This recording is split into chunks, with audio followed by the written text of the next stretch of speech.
Hello everyone, তো আবারও চলে এলাম একটি নতুন মিনি ব্লগ নিয়ে। আর আজকে আমি তোমাদের সাথে শেয়ার করতে চলেছি আমাদের পাড়ার এক জেঠুর বাড়িতে ছিল গৃহপ্রবেশের অনুষ্ঠান।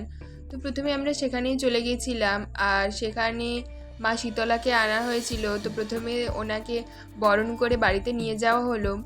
তারপর এখানে নাম সংকীর্তন অনুষ্ঠিত হচ্ছিল। তারপর চলে এসেছিলাম একটু বাড়িতে, আর তারপর অনেক বাজি ফাটিয়ে নিয়েছিলাম, আর সেগুলো আমি তোমাদের সাথেও শেয়ার করে দিলাম।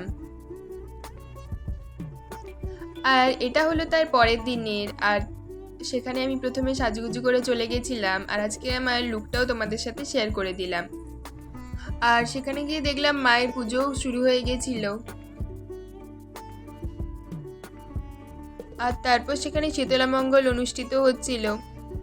আর তারপরে আমরা চলে গেছিলাম লজে। আর প্রথমেই চলে এসেছিল বেগুনি, তারপর চলে এলো পোলাও আর চানা পনির, আর তারপর চলে এলো পমফ্লেট ফ্রাই, তারপর ছিল ভাত, ডাল, শুক্তো, আলু ভাজা, শাক ভাজা, আর তারপর চলে এলো এঁচোড় চিংড়ি, আর তারপরে ছিল কাতলা কালিয়া, আর শেষ পাতে ছিল চাটনি, পাঁপড়, পায়েস আর মিষ্টি, আর সবশেষে ছিল আইসক্রিম আর পাস পাস। আর এই হলো আজকে আমার মিনি ব্লগ। ভালো লাগলে লাইক কমেন্ট শেয়ার করে দিও। বাই।